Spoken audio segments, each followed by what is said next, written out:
అది దేనికి సంకేతం ఇస్తున్నాడు అంబటి రాంబాబు గారు అని అంటున్నారు. చెయ్యి ఆయనది, గడ్డం ఆయనది. అంటే ఈ రాష్ట్రంలో తెలుగుదేశం వాళ్ళు చేసేది ఏమరా అంటే మంచి సబ్జెక్టును అంతా పక్కకు దుబ్బేసి పనికి మాలినది ఒక్కటి పట్టుకుంటారు. ఈరోజు వాళ్ళు ఏమనుకుంటున్నారు టీడీపీ వాళ్ళంటే అంబటి రాంబాబు గారిని ఇబ్బంది పెడుతున్నాం, బాధ పెడుతున్నామని అనుకుంటున్నారు. కానీ అంబటి రాంబాబు గారు ఏమనుకుంటున్నారు, నేను వైఎస్ఆర్ కాంగ్రెస్ పార్టీ కోసం పోరాడతానా, అందుకు నేను గర్వపడుతున్నా అనుకుంటున్నాడు. ఆయన అట్లా అనుకునే రోజులు మీరు ఆయనను బాధ పెట్టేది లేదు, ఆయనను పీకేది కూడా లేదని చెప్పి జీవితంలో ఎప్పుడైనా ఒకటి ఉంటుందన్న, ఏంది రాది అంటే మనం చేసే తప్పులు మనకు చాలా చిన్నగా కనిపిస్తాయి, కానీ ప్రపంచానికి చాలా పెద్దగా కనిపిస్తాయి.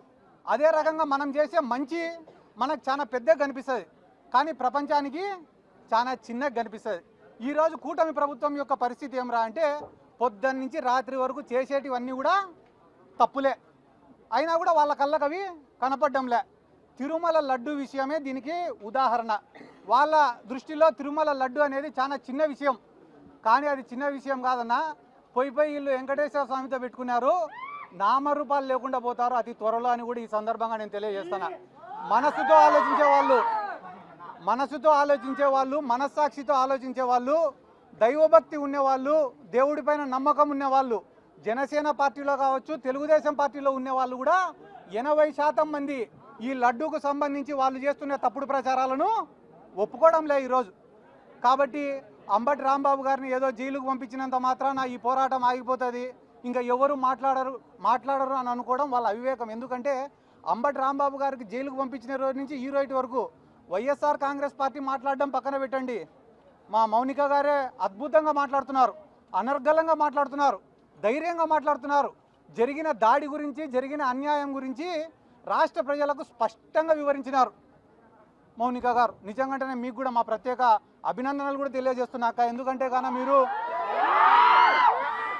మీరు యాక్టివ్ పాలిటిక్స్లో లేకపోయినా కూడా ప్రజలకు అంత అర్థమయ్యే విధంగా చెప్పడం నిజంగానే చాలా సంతోషం. ఎందుకంటే 10 మంది ఆలోచింపజేసే విధంగా మీరు మాట్లాడినారు. మీరు మాట్లాడిన ఒక గొప్ప మాట ఏమరా అంటే రాళ్ళు రువ్వుతున్నా, కత్తులు దూస్తున్నా, గోడల్లో నుంచి గుణపాలు దింపుతున్నా కూడా అంబటి రాంబాబు గారు భయపడలేదంటే ఆయనకు వ్యవస్థలపైన ఉండేటటువంటి నమ్మకం అని ఒక గొప్ప మాట మాట్లాడడం నిజంగానే మా అందరికీ చాలా సంతోషించదగిన విషయం అని చెప్పి సందర్భంగా తెలియజేసుకుంటూ, కానీ ఒక్క బాధ ఏమరా అంటే మీరు ఒక తప్పు కూడా మాట్లాడినారు.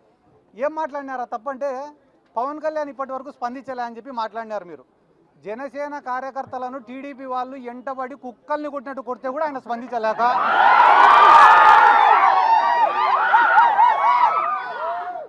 కుక్కల్ని కొట్టినట్టు ఆ వీధిలో చొక్కాలు చింపి కొడితే కూడా పవన్ కళ్యాణ్ స్పందించలే. ఇంకా అంబటి రాంబాబు గారి పైన మనపైన దాడి జరిగితే ఆయన స్పందిస్తాడని అనుకోవడం కూడా మన తప్పవుతుందని చెప్పి ఈ సందర్భంగా నేను తెలియజేసుకుంటూ, రాష్ట్ర వ్యాప్తంగా మీరు ఏడైనా నేనేం అబద్ధం చెప్పడం లేదన్న, జనసేన వాళ్లకు నామినేటెడ్ పోస్టులలో అన్యాయం, కాంట్రాక్ట్ వర్కుల్లో జరిగే దాంట్లో అన్యాయం, జనసేన వాళ్లకు మర్యాద ఇచ్చే విషయంలో అన్యాయం, అన్ని విషయాలలో వాళ్ళు నెత్తి నోరు కొట్టుకుంటా అంటే కూడా ఈ పవన్ కళ్యాణ్ స్పందించుకోవడం లేదు. ఎందుకంటే ఆయనకు ముట్టాల్సింది ఆయనకు